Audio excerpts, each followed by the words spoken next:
Hi everyone, मैं रोहन यादव। आज मैं आप लोगों से समाज कार्य के कुछ प्रश्नों पर बातचीत करने वाला हूँ। पहला प्रश्न है, अवधारणाओं को क्या कहा जाता है? बेसिकली अवधारणाओं को कार्य कारण स्पष्टीकरण कहा जाता है। ऑप्शन नंबर बी आपका सही होगा। क्वेश्चन नंबर सेकंड, स्वतंत्र चरों को सामान्यतः किस अक्ष पर दर्शाया जाता है? तो ऑप्शन नंबर आपका बी करेक्ट होगा। एक्स एक्स पर जो है दर्शाया जाता है। देखिए, ये जो आपका है ये परतंत्र वाई जो अक्ष दिख रहा है, ये परतंत्र वेरिएबल होता है। और ये जो आपका यक्स है, ये वाई यक्स जो है स्वतंत्र चर होता है। ठीक है, तो ये स्वतंत्र पे आपका zero minus plus one plus two plus three plus four, और इधर आपका minus one minus two minus three minus four, ये आता है आपका यक्स पर। और इसे हम बोलते हैं स्वतंत्र चर बोलते हैं यक्स अक्ष को। ठीक है, ऑप्शन आपका सही जाएगा यहाँ पर बी वाला करेक्ट जवाब। Option number B is the right answer होगा। ठीक है ना, इसे क्षैतिज भी बोला जाता है। ठीक है, आश्रित जो है ऊर्ध्वाधर पर होता है। ठीक है, याद रखेंगे। स्वतंत्र चर ग्राफ जो बनाता है वो क्षैतिज रेखा पर यानी एक्स एक्सिस पर, और आश्रित चर जो है वाई एक्सिस पर बनाता है यानी ऊर्ध्वाधर रेखा पर। ये बात आप जरूर ध्यान रखेंगे। क्वेश्चन नंबर थर्ड देख लीजिए। औद्योगिक विवाद अधिनियम जो है 1947 का है। प्रसूति लाभ अधिनियम की बात करूंगा तो 1961 का है। ठेका मजदूर अधिनियम की बात करूंगा तो 1970 है। न्यूनतम मजदूरी भुगतान की बात न्यूनतम मजदूरी अधिनियम की बात करेंगे तो 1948 आएगा आपका। यहाँ पर सही ऑप्शन जो जा रहा है वो ऑप्शन नंबर आपका A is the right answer होगा। करेक्ट जवाब ऑप्शन नंबर ए सही माना जाएगा। ये समाज कार्य के प्रश्न है। उत्तराखंड मेडिकल सोशल वर्क में, यूजीसी नेट सोशल वर्क में, एमपी सेट सोशल वर्क में आप लोगों से पूछे जा सकते हैं। बात करते हैं अगला सवाल। क्वेश्चन नंबर 4 के निम्नलिखित में से संज्ञानात्मक चर कौन सा नहीं है? क्वेश्चन नंबर 4 का सही जवाब जो जाएगा वह ऑप्शन नंबर डी जाएगा। आईक्यू जो प्राप्तांक होता है ये बेसिकली श्रेणीबद्ध चर के रूप में नहीं जाना जाता है। नॉमिनल वेरिएबल जैसे नाम विशेष लेबल वर्गीकृत करने के लिए किया जाता है। ये गुणात्मक मूल्यांकन के लिए माना जाता है। उदाहरण के तौर पे नस्ल हो गया, लिंग हो गया, नाम हो गया, फ़ोन हो गया आदि। धार्मिक एंड कॉलेज भी इसी के अंतर्गत मेंशन किए गए हैं। संज्ञानात्मक चर कौन सा नहीं है? वो आईक्यू प्राप्तांक नहीं है। ठीक है, इस बात को आप लोग खासकर ध्यान रखेंगे। अगला सवाल हमारे सामने है question number 5, why survive. Very very most important question. Medical social work के स्टूडेंट ध्यान रखें। रॉबर्ट एन बटलर का नाम आता है यहाँ पर। अगर हम बात करते हैं Robert N Butler, option number C is the right answer. सन 1975 में इसका जो कॉन्सेप्ट इन्होंने दिया था, इसकी एक किताब है बीइंग ओल्ड इन अमेरिका। ये किताब उत्तराखंड मेडिकल सोशल वर्क के पेपर में ज़रूर देखने को मिल सकता है। ठीक है, याद रखेंगे। क्वेश्चन नंबर 5 का option C is the right answer. Question number 6 हमारे सामने है, अवलोकन विधि के उपयोग द्वारा सृजित आंकड़े क्या कहलाते हैं? Very very most important question. ये बेसिकली आपका गौड़ आंकड़े कहलाएंगे। अवलोकन विधि जो होता है, प्रत्यक्ष अवलोकन विधि जो होता है वो प्राथमिक आंकड़े का स्रोत कहलाता है। इसका उपयोग प्राथमिक स्रोत में आएगा। Option number B is the right answer होगा। यहाँ पर क्वेश्चन नंबर 6 का सही ऑप्शन बी आपका माना जाएगा। बात करेंगे क्वेश्चन नंबर 7 के बारे में। सही अनुक्रम आपको बताना है, क्रमबद्धता को फॉलो करना है आप लोगों को। अमूल परिवर्तनवादी समाज कार्य की अगर मैं बात जब करता हूँ तो याद रखिएगा 1970 की बात करता है ये। सामाजिक रोग की बात करता हूँ तो 1917 की बात करता है ये। और एकात्मक अभिगम की बात अगर हम करते हैं आप लोगों से तो ये 1958 में आया। हालांकि ये वर्ष के आधार पर दर्शाना नहीं था, हमें सबसे पहले दर्शाना होता है आमूल परिवर्तनवादी आएगा, फिर रोग निदान पर बात होगी, फिर एकात्मक अभिगम की बात होगी। ठीक है, ये क्रम दर्शाना था। सही जवाब ऑप्शन नंबर आपका पहला माना जाएगा। बात करेंगे क्वेश्चन नंबर 8, जिस डिग्री तक उपकरण वास्तव में माप करता है जिसका कि वो मापने का दावा करता है तो वो क्या कहलाता है? सही जवाब होगा ऑप्शन नंबर डी, विश्वसनीयता। All India trade union Congress कब बनाई गई थी? सन 1920 में बनाया गया था। ऑप्शन नंबर बी यानी 1920 इज़ द राइट आंसर होगा। सामाजिक विकास की 3 अवस्थाओं के नियम मूल रूप से किसने प्रतिपादित किया है? ये आपको दर्शाना है। अगस्त काम्टे ने। नाम क्या था तीनों का? नंबर 1 था आध्यात्मिक जिसको काल्पनिक कहा गया, नंबर 2 था तात्विक जिसको गुणात्मक बोला गया, नंबर 3 पर वैज्ञानिक जिसे सकारात्मक कहा गया, ये अगस्त काम्टे ने दिया था। सन 1822 में इन्होंने 3 नियम के बारे में जिक्र किए थे।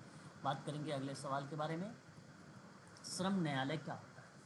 ध्यान रखेंगे ये भी इम्पोर्टेंट सवाल है, हम लोगों से परीक्षाओं में भी ऐसे प्रश्न जो है देखने को मिल जाते हैं। श्रम न्यायालय बेसिकली अगर हम जिक्र करते हैं तो इसका सही जवाब जाएगा अधिनिर्णायक प्राधिकरण, ऑप्शन नंबर आपका A is the right answer होगा यहाँ पर, ठीक है। वहीं अगर हम बात करते हैं मजदूरी भुगतान अधिनियम 1936, मजदूरी भुगतान अधिनियम 1936 यानी 1936 के अनुसार नियोक्ता को कर्मचारी की मजदूरी में से अधिकतम कितनी राशि कटौती करने का अधिकार था, तो सही जवाब होगा option number A is the right answer 25%। Option पहला आपका करेक्ट होगा। देखिए यूजीसी नेट की समाजकारी में अगर आप ऑनलाइन क्लास लेना चाहते हैं तो उसकी जो फ़ीस रखी गई है मात्र 4000 में आप लोगों को ये प्रोवाइड कराई जाएगी। किस्तों में यह जो है 2500 रुपये करके आप लोगों की 2 किस्तों में जमा होगी और मिनिमम किस्त आप 1000 का कर भी सकते हैं। 1000 का मिनिमम किस्त है, आप जमा करके आप क्लास को कंटिन्यू कर सकते हैं। यदि आप यूजीसी नेट में नेट या जेआरएफ प्राप्त करना चाहते हैं तो उसके लिए समाजकारी को बहुत डीप से पढ़ना पड़ेगा और बहुत ही गहराई से आप लोगों को अध्ययन करना पड़ेगा। समाजकारी की ऑनलाइन क्लासेस मैं आप लोगों को प्रोवाइड करा रहा हूँ। शाम को एक 7 से 8 क्लास मिलेगी आपको, एक 8:30 बजे से 9:30 बजे की भी क्लास आप लोगों को दी जाएगी। वहीं अगर उत्तराखंड मेडिकल सोशल वर्क की अगर मैं आप लोगों से बात करता हूँ तो इसकी भी ऑनलाइन क्लासेस मिल रही है, मात्र 3500 रुपये में आप लोगों को प्रोवाइड कराई जा रही है। समाज कार्य शिक्षा परिषद किस वर्ष में स्थापित किया गया था, क्वेश्चन नंबर 13 का सही जवाब जो जाएगा option number A correct, option number A is the right answer होगा 1952। बात करेंगे क्वेश्चन नंबर 14 के बारे में, medical termination of pregnancy act किस वर्ष लागू हुआ है, 14 क्वेश्चन नंबर, तो सही जवाब होगा ऑप्शन नंबर ए 1971 आपका सही जवाब जाएगा यहाँ पर, ठीक है। निम्नांकित में से सही अनुक्रम को आपको व्यवस्थित करना है क्वेश्चन नंबर 15 का, तो सही जवाब आपका क्या होना चाहिए, पहले आपका विशिष्ट लक्षण, फिर उसका प्रारंभिक निदान, फिर प्राथमिक रोकथाम, फिर द्रुत एवं सही उपचार और फिर लास्ट में आपका आ जाएगा पुनर्वास। सही जवाब होगा option number A is the right answer, ये क्रम लगाया भी गया है। वही बात करते हैं अगला सवाल, क्वेश्चन नंबर निम्नांकित में से एक कार्य संतोष का सूचक नहीं है, ठीक है। एक विद्वान थे, उनका नाम है शिशोर महोदय ने अगर हम बात करें तो सन 1975 में बेसिकली कार्य संतोष के बारे में जिक्र किया था। तो ऐसी कंडीशन पे एक इन्होंने जिक्र किया था उच्च प्रेरणा को लेकर, एक जिक्र किया था उच्च मनोबल, उच्च उत्पादकता, लेकिन श्रम आवर्त की उच्च दर को नहीं रिप्रेजेंट किया है। तो क्वेश्चन नंबर 16 का ऑप्शन नंबर आपका पहला वाला करेक्ट हो जाएगा यहाँ पर, ठीक है।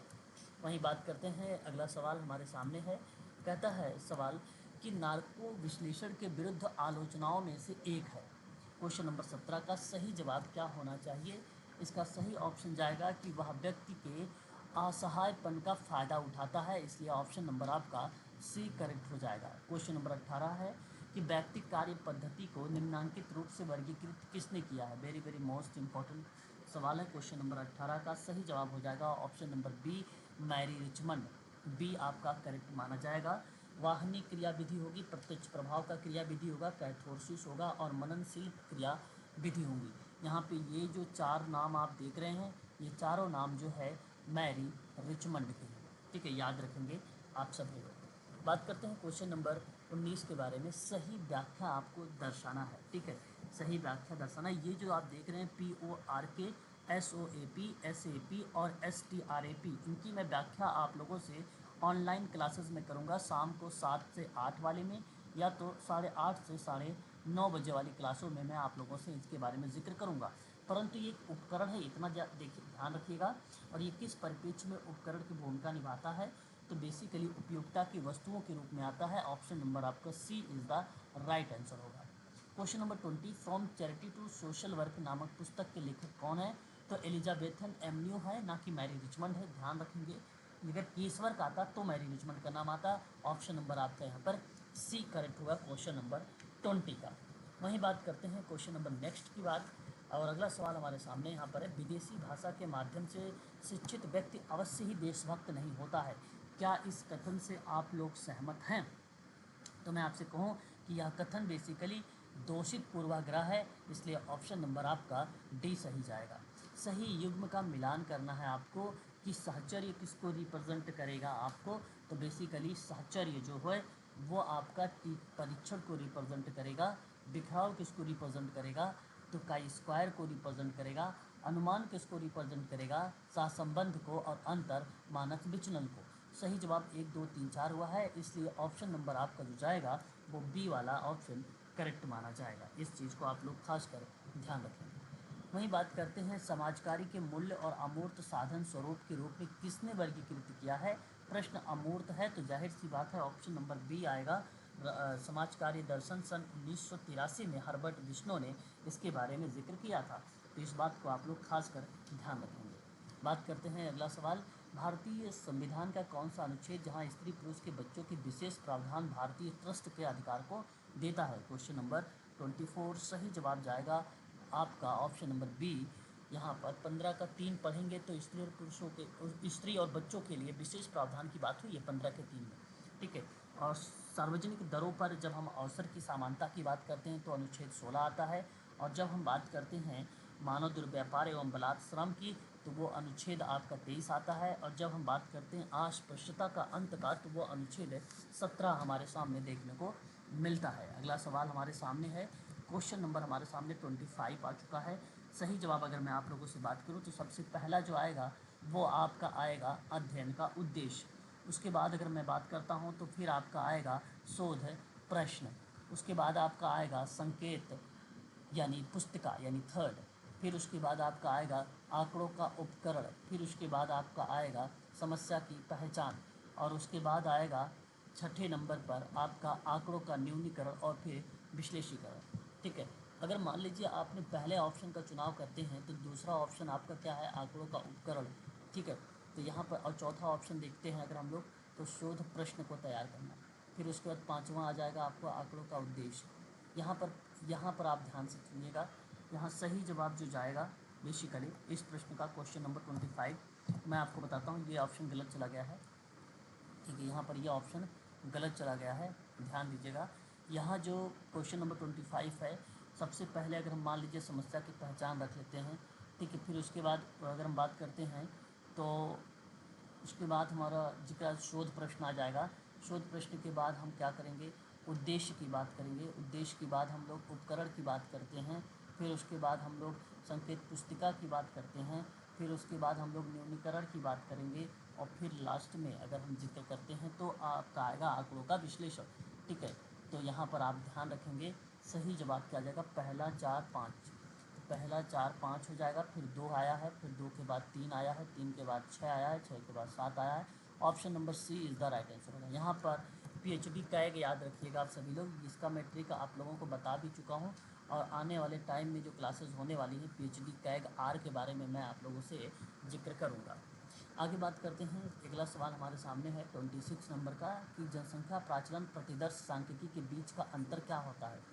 इसका सही जवाब जाएगा प्रतिचयन पूर्वाग्रह जाता है, ऑप्शन नंबर आपका सी होगा। मध्यवर्ती चरों को नियंत्रित किया जा सकता है, बिल्कुल सही बात है। किसके द्वारा कर सकते हैं, रैंडम के द्वारा, ऑप्शन नंबर ए सही होगा। मापन योग्य इकाई अवधारणा क्या कहलाती है, आपका सही जवाब होगा वैल्यू यानी मूल्य कहलाता है, ठीक है। ये प्रश्न है जो यूजीसी नेट और एमपी सेट और साथ ही साथ उत्तराखंड मेडिकल सोशल वर्क और इत्यादि मेडिकल सोशल वर्क के अंतर्गत जो भी क्लासेस आप सबकी चलती है उन सभी क्लासेस के लिए ये इम्पॉर्टेंट प्रश्न जो है आप लोगों के लिए है, ठीक है। आगामी परीक्षाओं में ऐसे प्रश्न हम लोगों को देखने को मिल सकते हैं, इसे आप अवश्य ध्यान रखें। और इन सभी ऑप्शनों की मैं व्याख्या आप लोगों से ऑनलाइन क्लासेस में करूँगा, निश्चिंत रहें। सांस्कृतिक विलंबना का सिद्धांत आगबंद का नाम आता है। और विवेक साहचर्य का सिद्धांत की अगर हम लोग बात करते हैं तो नाम यहाँ पर सदरलैंड का आता है। वाइट कॉलर क्राइम के साथ साथ इन्होंने डिफरेंट एसोसिएशन की भी बात किया है। चमत्कार का नेमीकरण की अगर हम लोग बात करते हैं तो मैक्स वेबर का नाम आता है। परिवर्तन के संघर्ष के सिद्धांत की बात करते हैं तो ये कार्ल मार्क्स का नाम आता है। ऑप्शन सही जाएगा, यहाँ पर पहला वाला ऑप्शन आपका करेक्ट होगा।